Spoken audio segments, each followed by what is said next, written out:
couple of weeks ago, I went to see a production of Fiddler on the Roof at the Paper Mill Playhouse near my in-laws in New Jersey. It's a terrific regional theater. If you're ever in the area, you should go. They even won a Tony a few years back. For those of you who are familiar with the show and the story, you know that it's a sad story, particularly the second act, even though it certainly starts off wonderfully funny and vibrant. As I sat and watched, with tears streaming down my face, I wasn't always sure why I was crying. It could be that I hadn't watched this show in a long time, and this was the first time I was watching it with adult eyes, a parent now as well. I found myself particularly touched by the scene of Tevye blessing his daughters and a stage full of families gathered around their Shabbat tables. It was a moment of connection to blessing my own children on Friday nights, or teaching the children's blessing, the priestly blessing, to the parents of our littlest members at Tat Shabbat over the years. And then there were the many scenes where Tevye had to come to grips with his daughters growing older, thinking more independently and differently about the world from him and the tradition that he held so dear. There was the wedding scene under the chuppah, powerful after standing under the chuppah with so many couples over the years, and then knowing the destruction and the violence that was to come at the end of that scene. And then, of course, there's the image of Tevye loading up his humble cart one last time as he and his family leave Anatevka. In this staging, they were surrounded by all the other Jews of the little shtetl as they departed as well, with the Torah being held up proudly by the rabbi behind Tevye. Maybe it all affected me so intensely because I was getting over the flu. Maybe it's because I'm older and a father and a rabbi serving a community that I care deeply about. But it all just touched a nerve deep within me. Or maybe it was that in New Jersey, 17% Jewish, in 2023, at a secular theater, I had to walk through a metal detector to watch it. Perhaps it was that the reality of the anti-Semitism portrayed in the fictional town of Anatevka feels more real and more familiar this year than it ever had when I'd seen the show before. The lyrics and book for the original stage production of Fiddler on the Roof were written in 1964 by Joseph Stein, Jerry Bach, and Sheldon Harnick. The title was inspired by a Marc Chagall painting called The Fiddler, which depicted a fiddler that seemed to be whimsically hovering over the roofs of his little town. And the story is adapted from a collection of stories known as Tevye the Dairyman, written by the prolific Yiddish author Sholem Rabinovich, known more widely by his pen name, Sholem Aleichem. He wrote the first chapter of the Tevye stories around 1894, in the midst of over a decade of constant pogroms and anti-Jewish violence that had spread throughout the Pale of Settlement in Eastern Europe.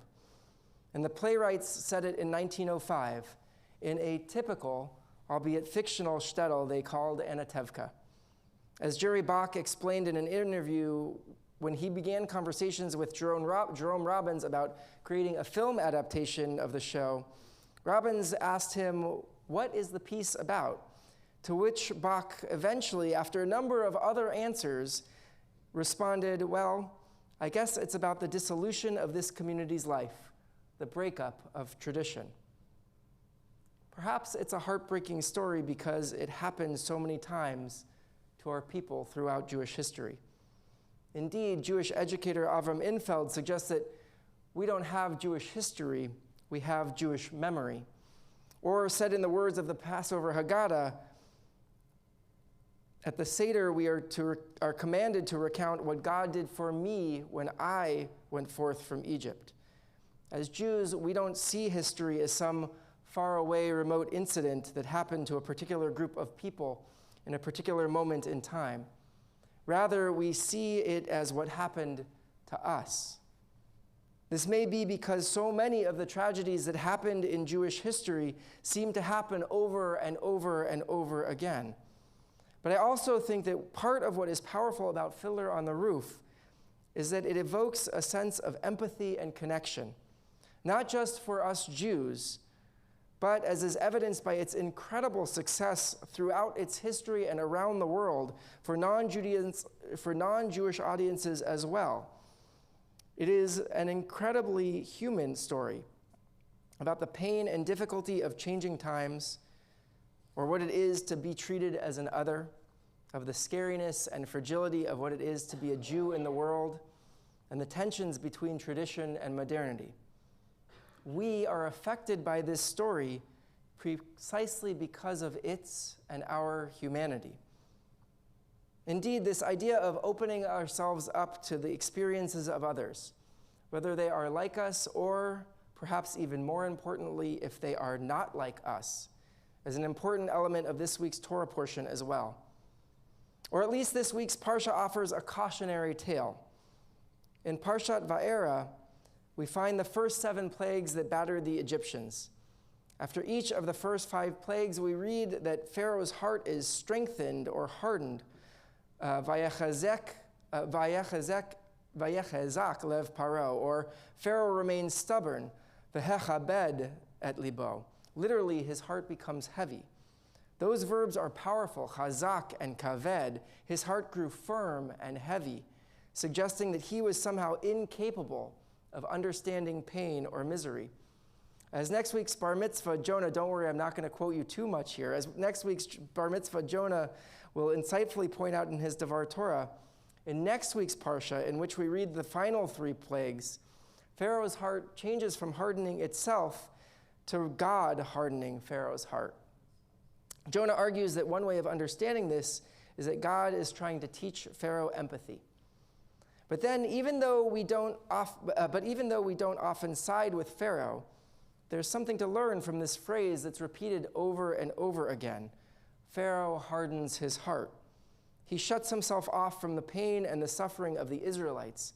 And he also seems to shut himself off from the pain and suffering of his own people after each plague.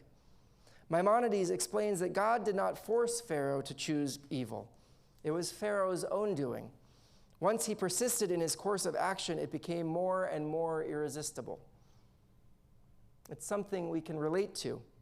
Sometimes when we see suffering around us, when it becomes too much to bear, we begin to become numb to it. This is in part a defense mechanism. Our psyches can only take so much pain and stress and trauma before we become physically, emotionally, and spiritually overwhelmed and overloaded. And so tragedy begins to become blurry and amorphous. But sometimes something breaks through and breaks our hearts open again, reminds us of our humanity, reminds us that when we stop feeling, when our hearts stop breaking over suffering, we lose a little bit of our humanity. This is part of, I think, what was going on while I was watching Fiddler on the Roof. It was not just feeling this story that is my family's story. It was also connecting to the experiences of so many others who've experienced or are experiencing similar kinds of trauma and mistreatment and displacement.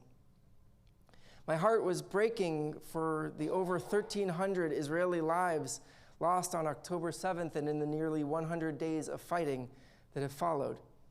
My heart was breaking for the 136 hostages still held in horrific captivity. My heart was breaking for the thousands of Israelis living along the southern or northern borders who are now displaced from their homes. And yes, my heart breaks for the Palestinians who have lost their lives and their homes and their family members because of the horrific actions of Hamas, because they are caught in an impossible situation. On this Shabbat, on the eve of this weekend in which we celebrate the life and legacy of Reverend Dr. Martin Luther King Jr., we must allow our hearts to break open just a little more.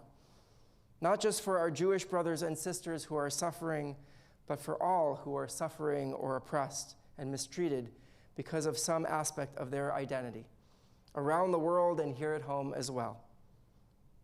Throughout his life, Dr. King often spoke about the beloved community which he aspired to build. The beloved community is a realistic vision of an achievable society, one in which problems and conflict exist, but are resolved peacefully and without bitterness. In the beloved community, caring and compassion drive political policies that support the worldwide elimination of poverty and hunger and all forms of bigotry and violence. The beloved community is a state of heart and mind, a spirit of hope and goodwill that transcends all boundaries and barriers and embraces all creation.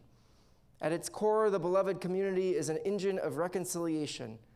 This way of living seems a long way from the kind of world we have now, says Dr. King, but I do believe it is a goal that can be accomplished through courage and determination and through education and training if enough people are willing to make the necessary commitment.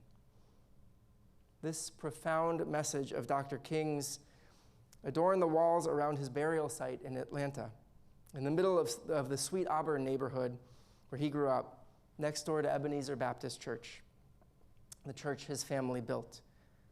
It was a message that was aspirational in his own lifetime and remains aspirational for us today as well. But just as hardening our hearts can become a slippery slope towards indifference, if we allow ourselves to open our hearts just a little more each day, perhaps we can begin to bring just a little more love into a world that needs it so desperately. Shabbat Shalom.